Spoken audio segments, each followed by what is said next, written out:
Well, good morning. Good to see so many people here this morning. I want to welcome our visitors. Glad you're here. And for those tuning in to our live stream on our Facebook page, we're also glad that you've chosen to be with us this morning. This morning is not a usual sermon. This morning is, as I've promised, a mission report from my Tanzania 2022 trip.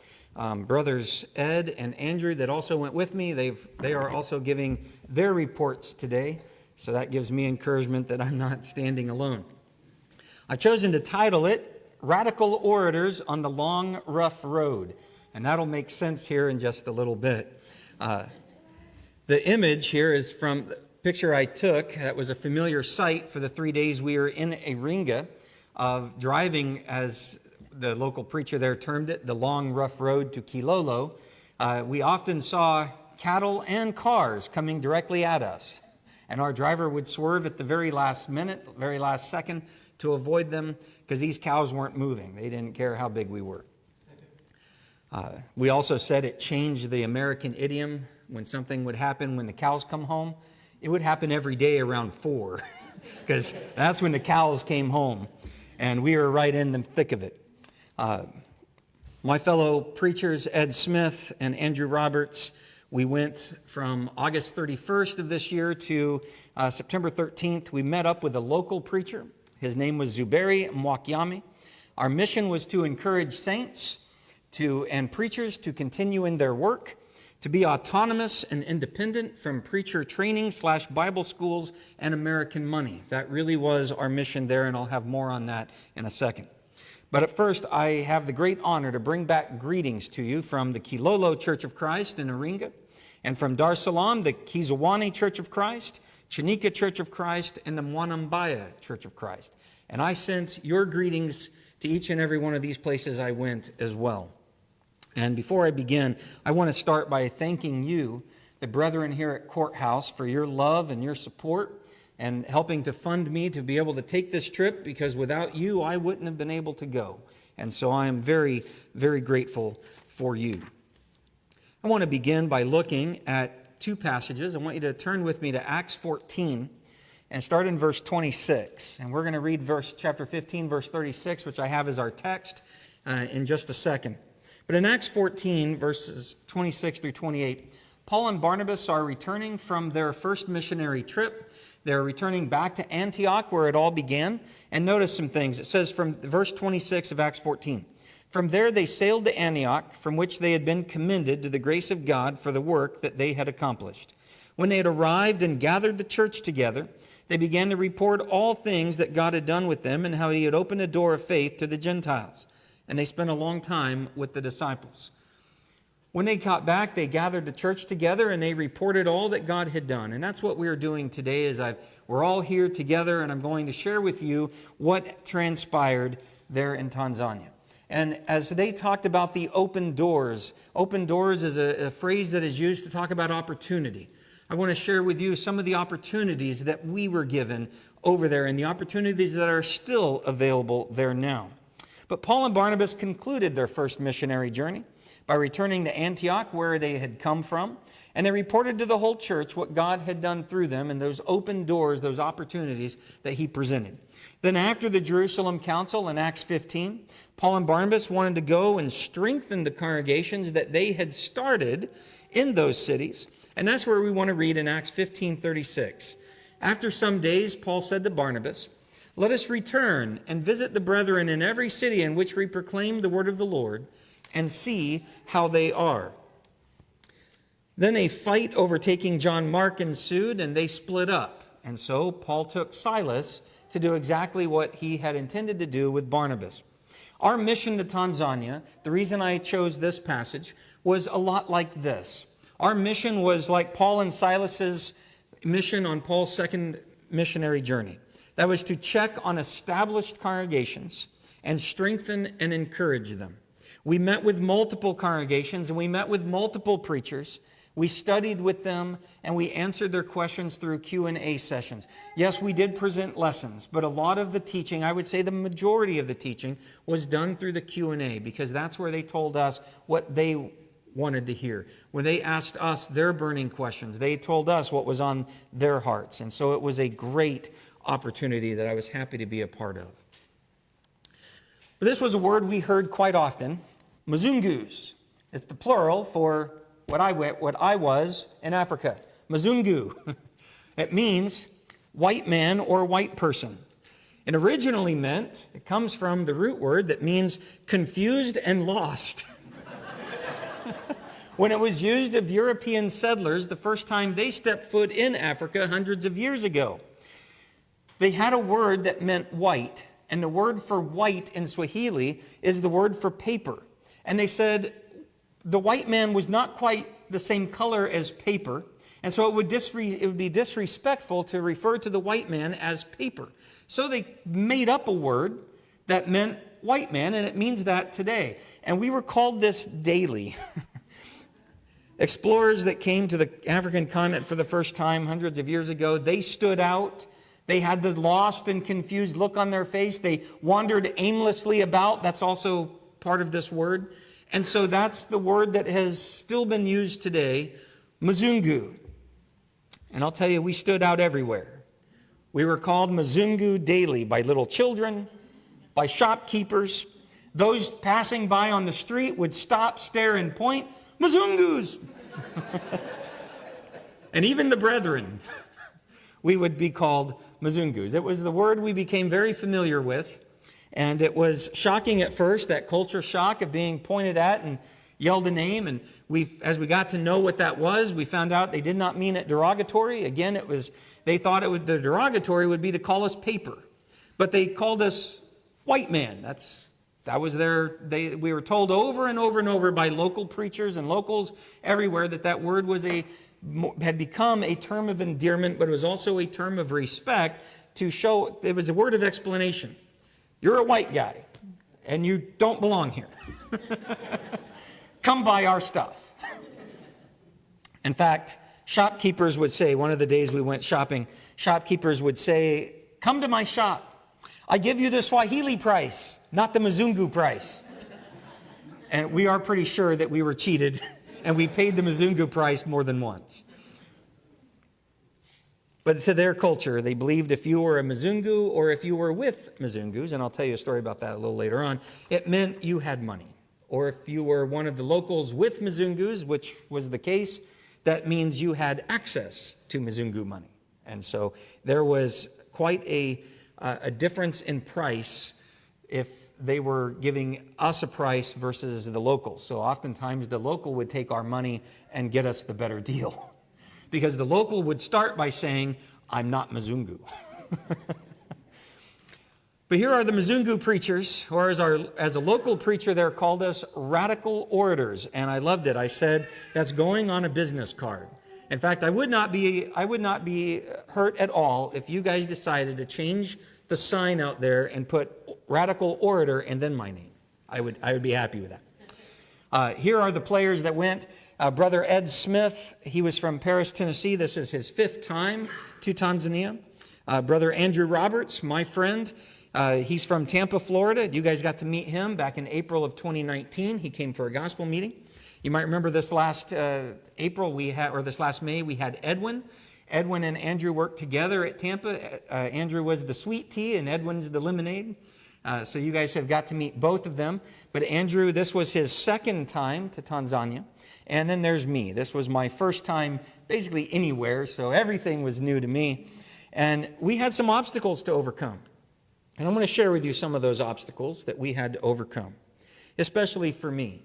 And it was difficult for them as well. We had to preach through a translator. We had to teach classes through a translator. We answered questions through a translator. And even though Ed is very accustomed to that, this was his 5th time, Andrew's done it before, we had a couple other guys who stood with us as translators that we were told some of the people were upset because they said the translator wasn't very good. They had a hard time understanding him, or he didn't keep up. He was very slow-paced, and we were at one place where they were very time-conscious. They said, you have 30 minutes. That means basically we had to cram what we had in what it would be a normal 15 minutes because the translator makes it go longer. And when the translator doesn't keep up, it drags us behind and it looks like we went over. So we had some challenges preaching through a translator. There was a language barrier. And as I pointed out, everywhere we went, we stuck out. We drew notice. We'd be driving down and it was really hot and the driver didn't believe in the AC for some reason. We'd have our windows down. And everywhere we went, people, Mzungus. And we would get pointed out. Language barrier, not just in speech, having to speak through a translator, but we had to be careful in the idioms that we used. Sweating like bullets. They're like, what is this? Why do you say that? Bullets don't sweat. Don't translate that. Not only in idioms, but in comparisons. Trying to make a comparison. Andrew was telling a story of how devastating it was. His family moved from one place to another, from Tennessee to Florida, and he was talking about how they got there a couple days before their stuff arrived. And so he said it wasn't good that the women and children had to sleep on the floor. And the people there were looking confused because that's what they do. So comparisons sometimes fell flat. And examples. In Aringa, Andrew was telling a story about a brother that was hit by a tornado. It will fit in with his story. They were all confused, like deer in headlights. They had no idea what a tornado was. And that was shocking to us. That's just a natural phenomenon that we will talk about. But they had never heard of a tornado. There was no Swahili word for it. The translator was asking, what is this? Why are you saying this word? What is this? So we had to come up with another way to explain it. And when he said cyclone, they're thinking a little dust devil cyclone. They got cyclone. When we told them, 400 kilometer per hour winds, they all gasped. That's what they got. Okay, now we understand. So we had to work through some of those things. And we couldn't drink the water. Absolutely could not drink the water. And I'll tell you, there were some tough times for me. Brushing my teeth was the most challenging because my muscle memory goes to turn on the faucet and run the brush under the faucet, and I couldn't do that. One of the preachers here locally that went last year shared with me his horror story of letting his guard down his very last day, and he brushed his teeth with the water and ended up being sick for over 10 hours at the airport on the way home, and then it took him 2 weeks after he returned to recover.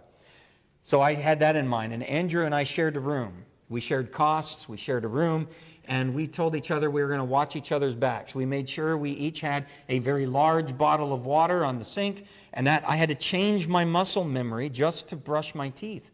A whole lot of things I had to be conscious of because we could not drink the water. Everything had to be well cooked. Every time we were given something by brethren, or if it was at a restaurant, Brother Ed was there on top of us telling us, make sure it's cooked through, because if it's not, you will get sick. We had to have bottled water with us at all times. The brethren were great. Everywhere we went, brethren were providing us with bottled water. We were buying it by the cases and carrying it with us. The room at the hotel we stayed at, the staff stocked our room with bottled water. And one thing that we noticed is a lot of the locals also drank the bottled water. Bottled water was a large commodity there. Most places didn't have what they termed Western amenities and creature comforts that we are just used to. I don't have any pictures of it on the slide. I spared you, but I took lots of pictures, so if you want to see it. Most places we went to, the public restrooms or the restrooms that the brethren had at the different congregations we were at, it's a hole in the ground with a squeegee and a bucket of water with a scooper. And it's a porcelain hole in the ground, so it's a purposeful, we were talking about purpose, it's a purposeful toilet, but it's a hole in the ground. And we thought anywhere we go where there's a squeegee and a bucket of water, we did not want any part of that. We said our heart's desire was to not have to use that. And there was one day that I was really, really sick. And I thought my heart's desire was going to be broken today. But it was not. I did not have to do that. So I spared you any pictures of that. But if you want to see pictures, I have lots. The other thing was they would have either the Western toilet at some of the nicer places, but then most of the places was that hole in the ground, and they had a spray nozzle also attached to the wall at some places. The other thing we had to get used to was we were in a foreign land with a foreign government, which meant a foreign police force. It was odd to see police forces everywhere carrying AK-47s or similar weapons, sometimes in their hands. Their uniforms were very smart or sharp looking. And the temptation was I wanted to photograph that, but there's a law. If you photograph or video them and they catch you, you can be fined or imprisoned. And I did not want to see the inside of a Tanzania dungeon. So every time I had that temptation, my phone came up, either Brother Ed or myself was like, nope. So I don't have pictures of the police like that to share with you. For me personally, one of my challenges was I had to avoid cumin. You all know I'm deathly allergic to cumin. I had to avoid cumin in a very heavily Indian cuisine influenced area. And so that was a challenge. I did have a scare once. I thought Andrew and I both did this. We thought we were ordering chicken tenders on a stick. It turns out it was chicken organs on a stick. They weren't even cooked all the way through, but they were heavily seasoned. I bit into one, found out it was chicken liver, and it was spicy. And I thought, uh-oh. And I rubbed it on my arm, much to our driver's delight. He looked and was saying, asking our translator, our guide, he was like, why he does this? What is he doing? And he was totally amused that I'm sitting there rubbing on my arm and then timing myself 3 minutes. In 3 minutes, I'm going to know whether I'm going to need the EpiPen. And luckily I was fine, but it was a scare because I wasn't prepared for that. And the other challenge was to try to get away without any mosquito bites, because malaria is a big deal. There's a sister there that we've just been alerted to that we got to meet who is in the hospital right now with malaria. And so we were on anti-malarial pills that caused all kinds of other side effects and problems. But I also had this in mind, Acts 16, 9-10. We're told a vision appeared to Paul in the night. A man of Macedonia was standing and appealing to him, saying, come over to Macedonia and help us. And when he had seen the vision, immediately we sought to go into Macedonia, concluding that God had called us to preach the gospel to them. This was after Paul had tried going into a couple other areas of Asia. And the Holy Spirit, we're told the Holy Spirit and the Spirit of Jesus told him, no, you can't do that. And it's very possible it's because that's where Peter was. If you read 1 Peter chapter 1 and verse 1, you see Peter giving greetings to these exact places Paul wanted to go into, but the Holy Spirit said, no, I don't want you there. Because Paul then later gets this vision. God wanted Paul to go into Greece. He's sent to Macedonia. And so he goes and he concludes after seeing that vision that they were to go and preach the gospel. Our call was to go help established congregations be independent and strengthened in the gospel, because there was a need. What was the need? Why did we need to go? The need is this. The preacher training schools give money to support preachers, but it comes with strings. As soon as they don't obey their standards or the staff, their support is cut off. And we were told by multiple preachers that this had happened too, that we were listening to their personal stories. They were assigned an American handler. And that handler was in charge of their support and could remove it at any time. Those preachers who were getting support, what happened is the churches were not taking up collection. They were not supporting the preacher because they didn't need to. They became dependent on American money. And the preacher was making the money, and so the preacher generally was the one having the congregation to his house for their needs. So when the support was cut off, the preacher and congregations are left in the dark. They're left alone. Churches became used to not supporting the preacher because someone else was taking care of it. And so as 10 out of the 13 congregations in Dar were pulling away from these Bible colleges, their congregations felt lost. They felt adrift. The preachers felt all alone and without support because the congregations are saying, how do we support the man now that all that money has been removed? Churches needed to be taught how to be autonomous and independent. What was happening is these Bible colleges were sending the preacher his sermons. I don't know if you're familiar with the Methodist way of doing things, but the Methodist hierarchy, their headquarters, sends the Methodist preacher his sermons weekly. Where we lived in Alaska, talking to the preacher there, he received his a month in advance. But it's got the date. They tell you what to preach and when to preach it. The Bible colleges were doing the same. And so some of the questions that we got was, well, why were the congregations not able, why didn't they know about taking a collection? Well, if the Bible college didn't tell the preacher to preach on it, then he wasn't preaching on it. And so when the support was pulled away, the congregations are left saying, we don't know what to do. Everything was tied in with that Bible college or that Bible preacher training school.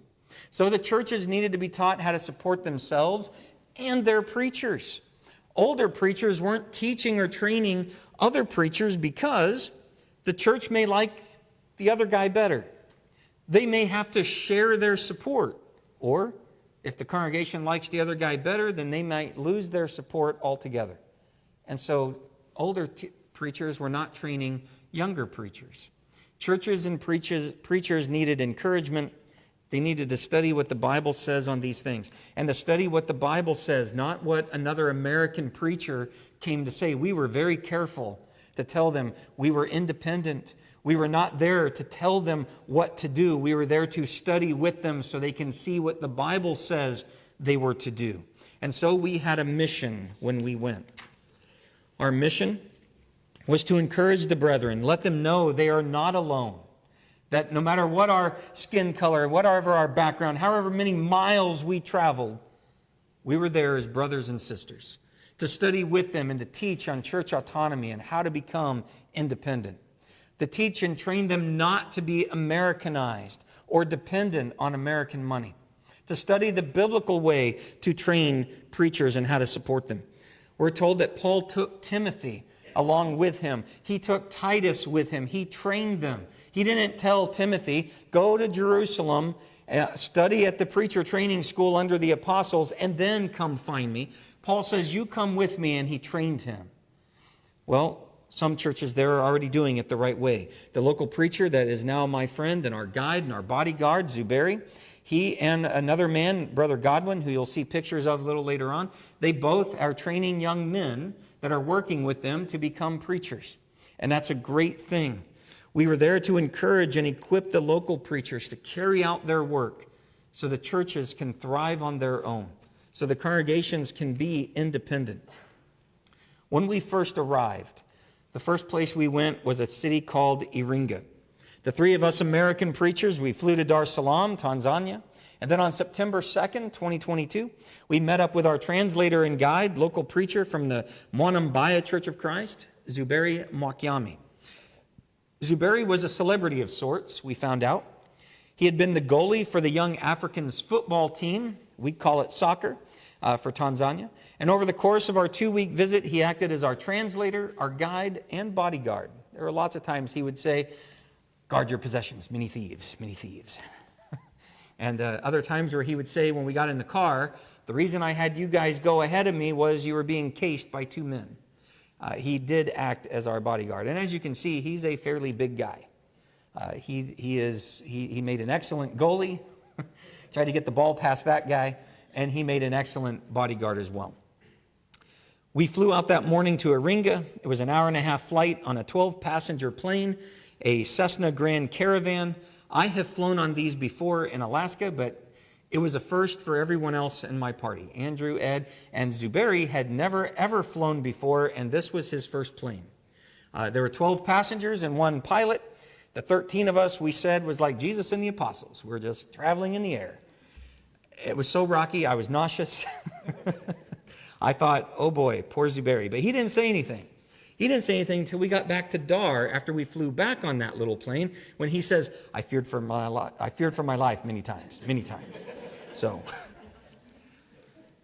in Iringa, we met up with the preacher from the Kilolo Church of Christ. I'm going to point him out to you. This is Brother Charles. He also acted as our translator while we were there in Iringa. Zuberi acted as translator for Brother Ed. Charles acted as translator for me and Andrew, and he was fantastic. We missed him when we left Iringa. His name was Charles Mwakalange. He had requested our visit. He's the one that had requested us to come. He spoke very good English. He acted as our translator while we were working with the brethren at Kilolo. We also met with our driver, Judah. There'll be a picture of him later. He's the one actually taking this picture here at the cafe had a little powwow with Charles before we went to the congregation. Charles asked us to focus our preaching on Friday afternoon on faith. Then we began, as Charles said, the long, rough road to Kilolo. And I was impressed by their sign. Their sign on the end of the road here, Django la Canisa la Cristo. Django means building. Translated, the sign says, the building of the Church of Christ. And it's got an arrow this way. I like that. Our buildings, some congregations have on their sign, the Church of Christ meets here. That's great because that says, the building is not the church. The church meets there at that location. But I really like this. It just spells it out. It's the building of the Church of Christ this way. Ed taught the brethren the story of the Bible, both Old and New Testament, in hand motions. It was very effective. He did that throughout the 3 days we were there, and would have them do it back with him. It was very effective. It was picked up quickly by the brethren, and it was very popular with the kids. It was very effective. Andrew taught on the authority of the Scriptures, that the Bible is authoritative, and I taught on the one faith of Ephesians 4. I did not have that brought with me. I did not have that printed out, so I had to quickly put that together. And that, again, was one of the challenges we had to put, is lots of times we were given requests, and it was not in the original list of things that we were asked to bring, and so we had to improvise. We spent 4 hours with the brethren that first day with 25 people, including non-Christians.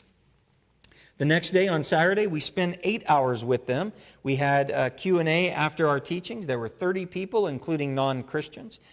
Here we are. I want to point out these individuals. Here we are here with our driver, Judah, and Brother John is the current preacher at Kilolo. Charles is the former preacher. This was going to be his last weekend with them. He waited for us to come. He's starting a new work in Tanduro, which is well past Dar es Salaam, towards the south, towards Mozambique. That's another 8-hour drive from Dar es Salaam. And this was a good 12-hour drive from Dar es Salaam to the south and west. If you go to Dar es Salaam, that 12 hours, and then go another 8 hours down, that's where he was starting a new work. But he had trained Brother John. Brother John spoke good English, but he wasn't very fluent with it. He could read it. He could understand it. He understood us, but sometimes we still had to have Charles tell us what Brother John said. But Brother John was going to be the preacher there. Andrew taught on the blessing of walking together and the needs of the preacher. I taught on the one church from Ephesians 4, and Ed taught on elders. These were all by request, things they asked us to teach on. During the Q&A, though, one of the very interesting questions we had from one of the non-members, we had 3 women there that were not Christians, and they were asking a lot of questions. One of the questions was, they said, why was there no giving at the seminar? Anything like this, they called a seminar. That was their word for it. So why was there no giving at the seminar? Why didn't we pass the collection plate? And so we explained. We weren't there for their money. And they said, well, other preachers come, and that's what they do. They pass the plate. And we said, we didn't come asking for money, and we didn't come to give money. We're just here to help you study. And so that was an interesting question. This question was asked by a woman who was not a member, but she had attended every day of our seminars so far. Charles was one of the preachers there with that personal story of being left out in the cold by the Bible colleges there. And he asked us there to help them with their questions, to encourage them, because they were now going to be doing without him. He's and his family had left for Tanduro. Some of the women cooked our lunch in a makeshift outdoor kitchen. This was on the side of the church building. And our group in the top left pic, there is with John, Brother John on the far left, the new preacher, Brother Ed and Zuberi, our driver Judah, between Andrew and I, or between Andrew and Zuberi, and then I'm on the end. I want to talk to you about opposition. One of the things that Andrew said was there is opportunity for turning the other cheek. This picture here on the bottom left is actually there to show you the opposition that we faced, and it's not very apparent just yet. But the church faced opposition all 3 days of our visit from their neighbors. The building was right next door to a property with a stone building on it. You can tell from the church building is a wood building. Maybe you saw it from the inside. You'll see it from the outside in just a second. The neighbors would shout and argue with members during breaks. They were so adamantly against the church being there, they were building a wall. The wall was not there when we arrived on Friday, but they began building a trench, digging a trench, and I have other pictures. You can kind of see the trench coming out to where we were here. And so by Sunday, that wall was half built. But during the day, they shouted and they made lots of racket while we sang and while we taught. And you can tell how close they are. This is the edge of the church building. They're building this wall right here. This was the makeshift kitchen that they're at right here. And they're building this wall right here. The neighbors would be there just shouting and making all kinds of racket all the hours that we were there. Sunday night, a local preacher named David, he visited with us at a little cafe. He was polite to us, but he spoke to Zuberi and Charles in Swahili. We found out later he asked, quote, "Why did you bring these American preachers here? Americans cause trouble for the church." He too had been on the receiving end of bad treatment by those Bible schools. And so he had suffered at their hands, and he said, "Why did you bring them here?" And Charles and Zuberi explained, we were different. We weren't representing anybody like that. We were there independently. And Sunday the 4th, our last day with the brethren at Kilolo, we spent 5 hours with them, with 30 people, including non-Christians. I taught the class period on the exalted nature of Jesus from Acts 2. Ed preached on the repentance of Judah, and Andrew spoke on and served the Lord's Supper. After services, a woman who attended that with us since Friday but was not a member with them, she went to a denomination. She had visited with them for a couple of months, but not consistently. She asked Charles to get everyone's attention because she wanted to say something to us. She said after hearing us, she would no longer attend her congregation but start coming to Kilolo.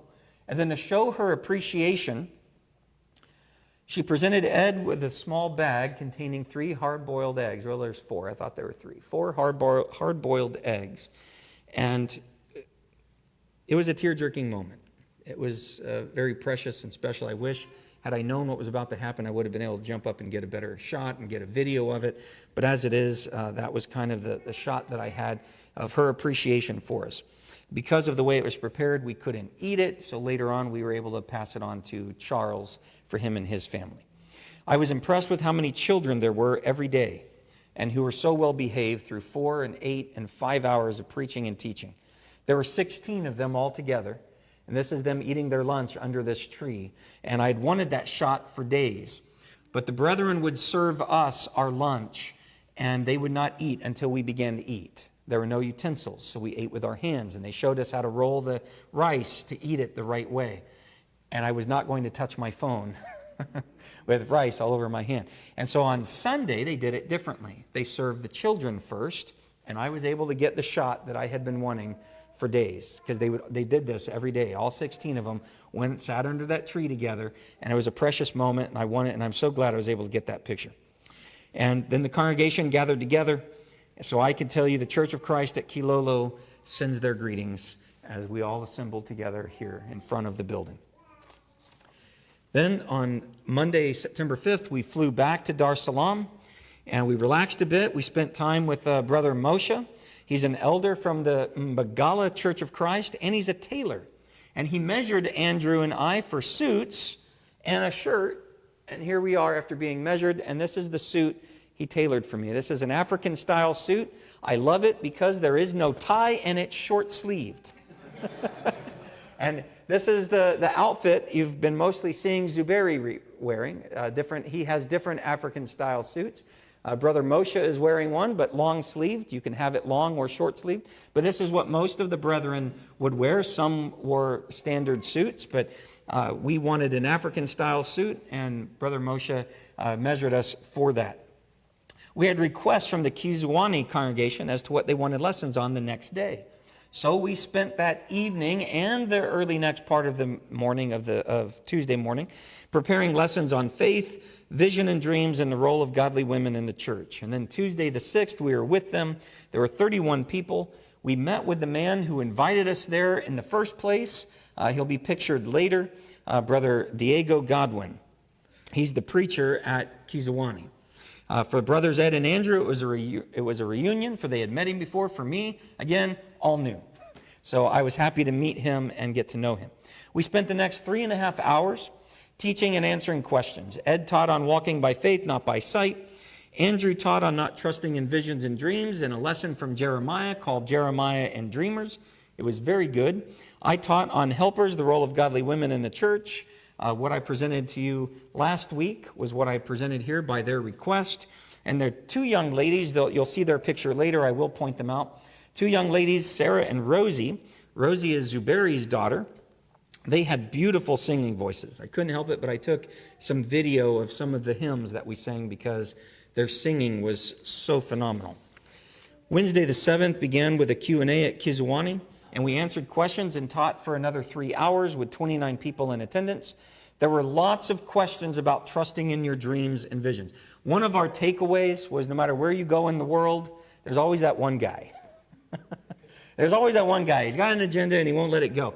We didn't know what the agenda was until so many questions on visions and dreams. He had a cousin who was locked up. He dreamed one day that his cousin was released. His question is, am I a prophet? And it didn't matter how many times it got answered. He kept coming back to, well, I have dreams that come true. Andrew finally said the greatest thing ever in handling that. He said, if a dream or vision is from God, there must be an interpreter. Did someone tell you what that dream meant before the event came true? Well, the answer was no. So he said, no, you're not a prophet. No, the dream was not from God. Ed took on questions about evangelizing Muslims and people in denominations. They are surrounded by Muslim communities and neighborhoods. I handled several questions on the role of women from 1 Corinthians 14 and Titus 2, 3-5. From my lesson the day before, they came armed for bear. There were lots of questions on that, and we did our best. There were only time for 2 lessons that afternoon because the Q&A went longer than expected. And Ed taught on 2 trees, life and death. Here, we met a brother named Duncan, and he's translating for Brother Ed. Andrew taught on Shamgar, the servant of God, with a new translator, Esau, and I don't have a picture on the slide. I did get a picture of Esau if you want to see him, but the picture I got with Andrew, I told him I was going to use this picture because I was like, that's a classic preacher pose, and he's there with Zuberi translating. But there was opposition. Just as we faced opposition in Kilolo, here in the 2 days we were there in Kiziwani, the church faced opposition the full 2 days we were there. Their neighbors across the way, our car could only go so far because then there was this massive ditch. And the church building's on this side of the ditch, and on the other side of the ditch were a little kind of a market and these houses. That market, as soon as we started singing hymns, they amped up their music to 11. And they blared their music, and there's a ditch, and then the building, and they're right across the ditch, and they are just blaring their music the entire time. They blared it while we tried to teach, while we tried to sing, and there were no mics. We were a little hoarse by the time we were done, and our poor translators were preaching everything we were preaching and answering the questions we were doing, and having to fight over that music. On Tuesday, as we walked out, there was this opposition. As we exited the building, there is a Muslim man here sitting right in front of the sign, right outside, directly in front of the steps with a prayer book in front of him, and was making rude gestures to all the members as they exited, including myself and Ed and Andrew. And this is just a little of the open hostility the saints there have to contend with every time they meet. This wasn't even a normal assembly time. This was what they called a seminar time. And this is, the Muslims come out and harass them. But I am excited to give you the greetings from the Kiziwani Church of Christ. And there was exciting news that night. That night, our driver from Dar, he dropped us off at the hotel. His name was Emily, and he asked for a Bible. And he said he'd been studying with us these last 2 days, and he was interested. And he asked us for a Bible, and so we gladly gave it to him. And he studied and took notes furiously all the days we were there with him. Then on Thursday, we were at a place called Chanika. And here, this is Brother Diego Godwin. He's the man that invited Ed and me and Andrew to be there with them and to visit these different congregations and try to encourage them because of the opposition and because of all the hardships they have endured. We had requests for lessons, so we spent that evening and the next morning preparing lessons on the theme of fellowship. And so the 3 of us took our different lessons and we made them fit. So they had me go first, I started off the 3 hours we had with them talking about fellowship with Christ. Brother Duncan translated for me. Andrew taught on, do we fellowship denominations or evangelize them? These were, again, by request, and Zuberi translated for him. Ed taught on fellowship, but with church autonomy, and Duncan translated for him. After the lessons, there were Q&A, and there were a lot of questions about the Lord's Supper. Specifically, if you should use wine or grape juice. Apparently, Andrew was there 3 years ago in December of 2019, and this question has been fermenting in their minds, pardon the pun, all these 3 years. So they said, Andrew, now that you're here, we have a question that we've been waiting 3 years for you to answer. Do you remember this conversation? And Andrew's like, no. And they said, well, too bad. Here's the question, we want you to answer it. And they said, can we use alcoholic wine or does it have to be grape juice? And I felt so bad for Andrew, no matter how he answered it. They asked this question multiple times in multiple ways, and it was very easy to tell there was someone there. Remember that one guy? There's that one guy who really, really wanted to use wine at the Lord's Supper and just could not be persuaded otherwise. We answered it over and over. But the most interesting question is the one that Ed took. He was asked, and I was glad because of this purpose that Brother Matt at the Lord's Supper, when we talked about leaving the basket up, he talked about it's our sacrifice. The congregation there asked the question, please explain the difference between sacrifice, contribution, and burnt offering. And as we started answering that question, it became apparent this question came from a language barrier issue. But here's what they were saying. We call it the collection. We call it the offering. We call it the contribution. We call it a sacrifice because it is. We're sacrificing something that we have prospered and we're giving it back to God. But they wanted to know, based on those words, if they had a chicken or a goat. Let me back up for the chicken. A brother said, we've got a chicken. If it has eggs, can we bring the eggs and put that in the basket? And we said, well, that's perishable. You've got to ask, who is that going to benefit? If it goes to the preacher, the best thing is just give it to the preacher and his family. They said, but the best thing to do is to sell the eggs or the chicken, because that was the question, and then bring part of those proceeds to put in the basket. But the big burning question was, I have a goat. I want to bring the goat and burn the goat in the building as a burnt offering that would be pleasing to God, pleasing to the church, and it should please the preacher. And the congregation has said no. What do you think? The answer again was sell the goat, bring part of the proceeds into the basket. Again, the congregations, these were sincere questions, things that we take for granted, but they have not had the teaching on it. And so there's these burning questions of what do we do? And we found out a lot of that was a language barrier, that we use sacrifice, offering, contribution, and collection interchangeably. But when they hear sacrifice and they hear offering, they immediately think of the burnt offerings from the Old Testament. And they think, why aren't we doing that? Why would that not be acceptable? So when we had said, think of it as the collection, we think that solved it. This congregation there was in the process of building a new building to meet in. The foundation stones were right out front. They showed us the blueprints. And interestingly, what I loved about this place was they had a mustard tree right out front of their building. This is the entrance here being covered up by people. Right outside, see the tree? This is the entrance. That mustard tree is right out here. Brother Ed opened up one of the pods where you can see the hundreds of tiny mustard seeds. When Jesus says you need to have the faith of a mustard seed, we often talk about how tiny that seed is. Brother Ed broke open that pod so we could see all the hundreds of tiny mustard seeds in that pod. And I thought that was an awesome thing that they had this mustard tree there. And I was really concerned when they build a new building. Here's part of the foundation stones. So the building's coming out here. They're not tearing it down. They're going to leave it up. It's going to be on the one of the corners of their new building. And so I bring you greetings from the brethren at the Chanika Church of Christ. Friday, we were back at Kizawane for a preacher seminar. We were requested to come back and talk to preachers. There was mostly preachers in the audience, about 13. There were 20 people altogether, including, we found out, some non-Christians. We spent the next 3.5 hours teaching and answering questions. We were told to preach on whatever we wanted to that we thought would encourage the preachers. So I taught from Ezra 7 on the heart that a preacher needs to be ready to study, obey, and teach God's word. Andrew taught on the needs of the preacher and how the congregation can support those needs. Ed taught on types and shadows from the Old Testament and their fulfillment in the New Testament. And after the lessons, there were Q&A. Andrew answered a question, how can a church correct a preacher? What is the role of a preacher's wife? The simple answer to that was that it's not an official title or role in the church. She's a sister in Christ.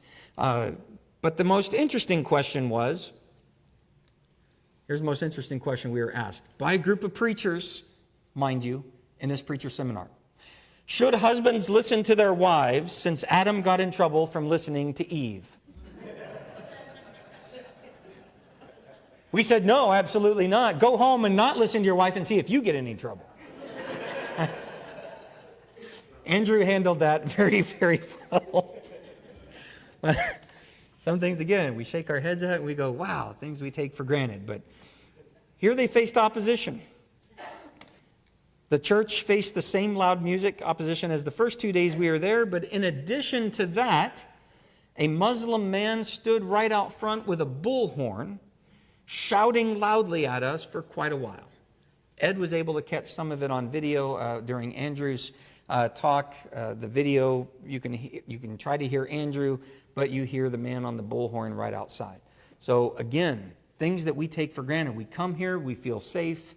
There's no one outside our windows blaring loud music, trying to interrupt us. No one making gestures at us as we leave. Just things that they have to contend with, and they handle it with grace. After the seminar, we went to Brother Moshe's tailor shop, and we picked up our ordered clothes. Pictured here left and right, me with Brother Moshe. That you guys saw that shirt that one Wednesday. That was not what I ordered. Andrew's suit that you'll see in another picture is a navy color. I chose the same fabric that Andrew did for my shirt, but Brother Moshe, when we came to pick it up, said, that makes great suit, no good for shirt, I make you look good. And that's what he, we were told, trust Brother Moshe. So I did, and I've had lots of compliments on it. It's not what I would have picked out, but he was right. He said he was going to make me look good. Andrew, not what he ordered, but again, Brother Moshe said, I'm going to make you look good. Andrew said, that's a lot of shirt.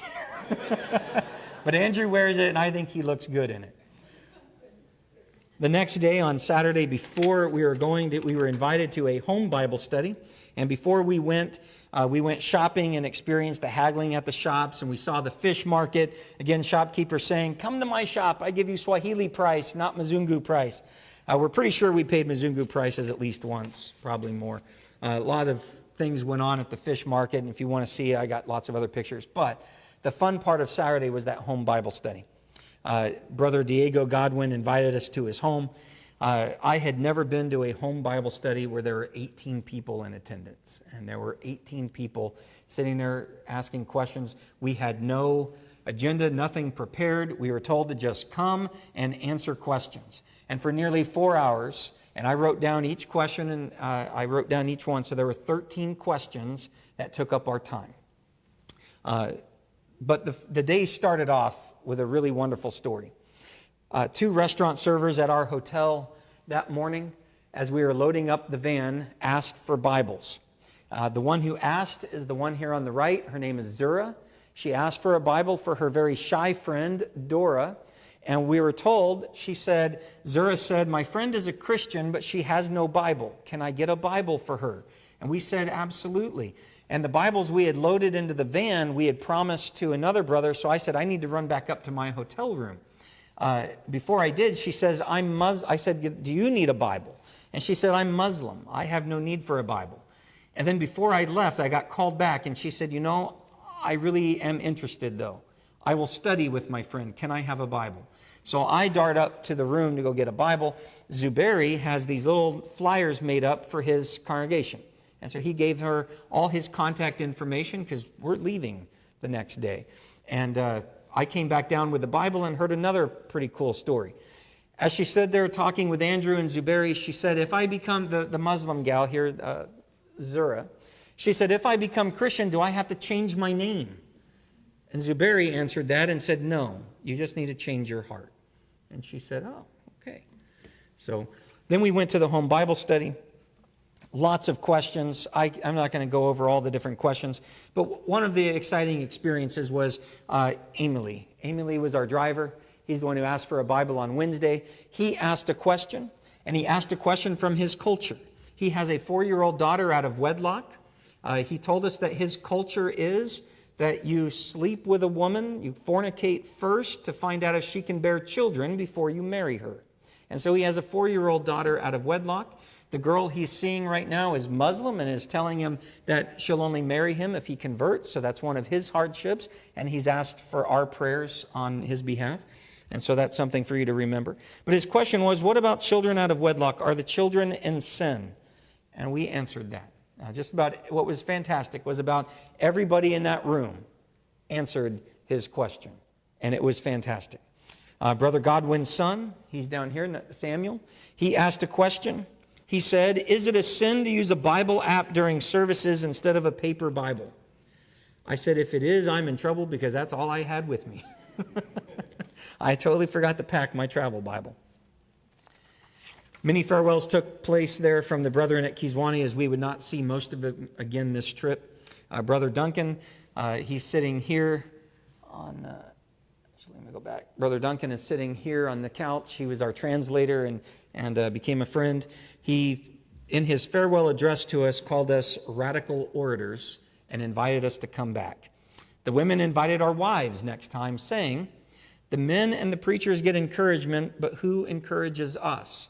And they went on to say they would love to see the preachers' wives come with them so the preachers' wives could teach ladies' classes and teach them. And it was something for all of us there to think about. And so that's something Becky and I are considering should the opportunity arise for us to go back next year. And then finally, Sunday, 2 weeks ago, we were at the Mwanambaya Church of Christ. This is a new work that Zuberi started at his house. Some congregations, including Andrew's, helped with the finalizing of his house, finishing it so he could do this. There were about 41 people gathered under a tarp in his front yard. And he had invited his neighbors. His neighbors are mostly Muslim or all Muslim. 3 Muslim women came, and they came for the entire time. They stayed through class and services and said that they heard some good stuff and they might come back. So he told us about his Muslim neighbors, and I thought this was an outstanding story, and I know I'm running short on time, but I want to share this with you.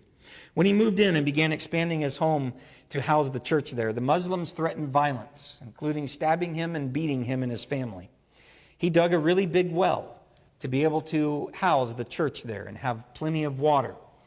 The Muslim neighbors began coming around asking for water, and he gave it to them without cost. And they began saying, as he turned away their payment, "Why will you not take payment?" And he said, "Because I'm a Christian."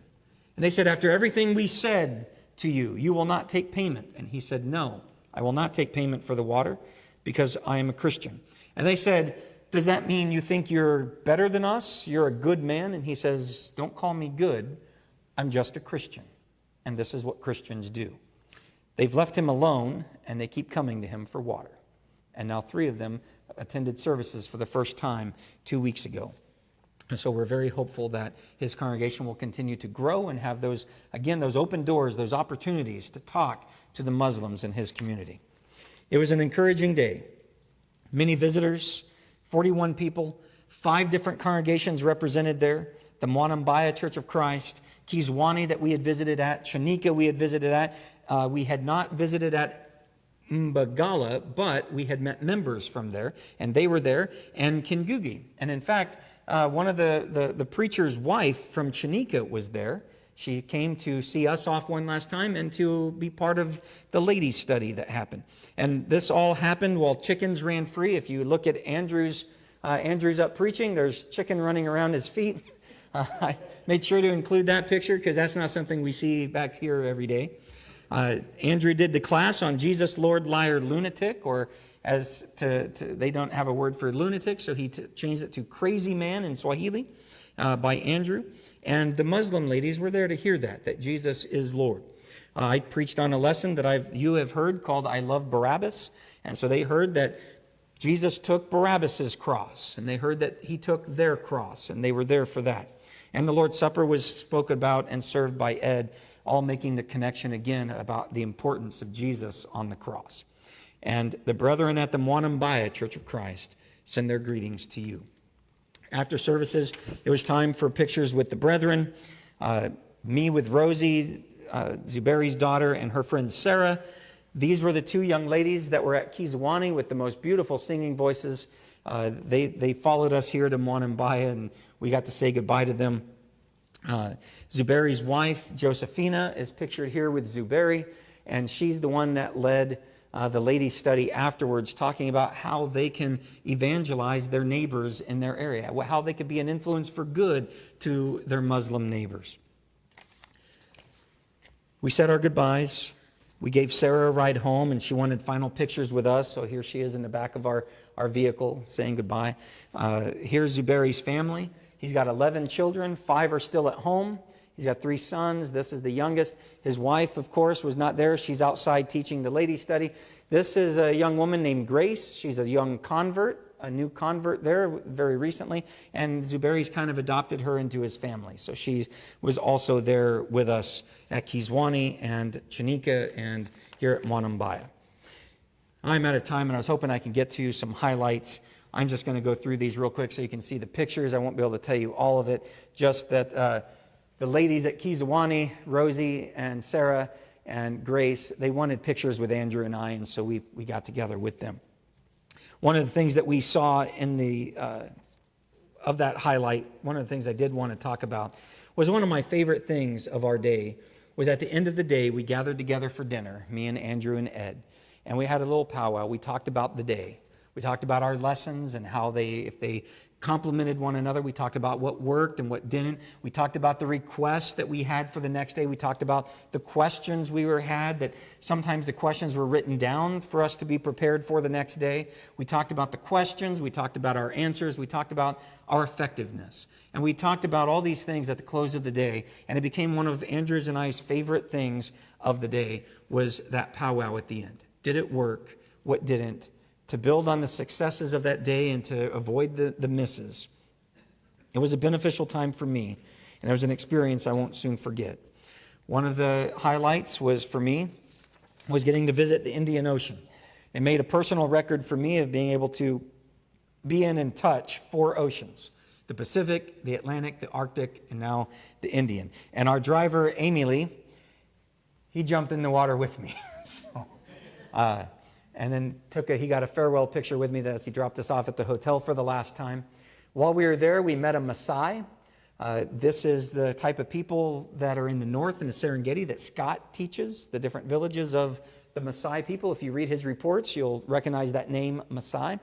We saw them infrequently throughout Dar, but we were told that Dar draws all people in, even the Maasai from the north. He consented to a picture with us, and so we got a picture with him. This picture Zuberi took of a young boy. I didn't get it. Zuberi took this picture. He's selling rats. It's a popular food in the southern part of Tanzania called matwara. And I said, no, thank you. That wasn't what I wanted. Talking about Zuberi and opportunity and the Muslim neighbors, one of the cool stories that we have. Well, first off, top left, this is Ed called this Andrew and I's GQ moment. We were showing off our suits. We're right outside Ed's door in the hallway of our hotel, and Ed snapped that picture. We saw vendors in the middle of rush hour. They would come right up to your door, or the buses. This is what the market looked like, just shoes, clothing, coats. This was the cafe we ate at the most while we were out in the field preaching. Zuberi liked it. But I want to talk to you about this, Tanzanite.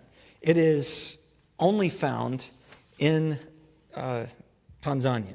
It's only mined from one mine in Tanzania, and there's one man that owns the property that one mine is on. Zuberi went to that man's house, probably with his celebrity status. He was able to get in, but he went because he said that man needs Jesus. So he went to go convert the man, and he met the man's 30 wives. What do you do when you own the only Tanzanite mine in all of the world? You convert to Muslim, so you can have 30 wives. So he built 30, to have a wife beyond the first, every wife has to have their house. So if you can imagine, he's got his mansion and then 30 other mansions on his property where they live. Zubairi came to talk to him, and the man said, he says, I will not convert because your God says I can only have one wife, while my God says this is only the beginning. So he would not convert. But he told Zubairi, because his wives were interested, you can feel free to come back and talk to my wives. So Zubairi did. He was gone back at least 3 times. But the man made a caveat on that. He made a disclaimer. You're free to come, and no matter how many of them convert and how many times you baptize them, they will still be my wife. What do you think that says? They're not really going to convert. So Zubairi went back 2 other times, but he said it was of no use because the women ultimately would have to give up their own little private mansion to also convert. And so the riches of this world are truly a snare. In the end, the reason for the trip is the people. And while it's good to see the potential for spreading the gospel in foreign lands, we must also see the need here in our own backyards. Again, I thank all of you for your generosity in sending me to Tanzania. We think, me, Ed, and Andrew, and even Zubairi, we think we made a difference. And should we be able to take them up on their invitation to come back next year, it would be interesting to see how they've grown, how these congregations have grown, how they're independent, and how autonomous they are. It was highly encouraging to meet brothers and sisters a world away from very different culture, still teaching and singing the greatest story ever heard, the gospel of Jesus Christ. It was extremely encouraging. And I'm reminded of this passage, John 4:34-35, that I want to leave you with. As Jesus talked with the woman at the well, and she left her bucket, and she ran into the town. Before they came out, Jesus tells his apostles, my food is to do the will of him who sent me and to accomplish his work. Do you not say there are yet 4 months and then comes the harvest? Behold, I say to you, lift up your eyes and look on the fields, that they're white for harvest. In a moment, the Samaritans would come out. And Jesus was telling his apostles, get ready. Don't judge them by their appearance. Be ready to teach. There are a lot of teaching opportunities right here in our communities. The fields are white for harvest.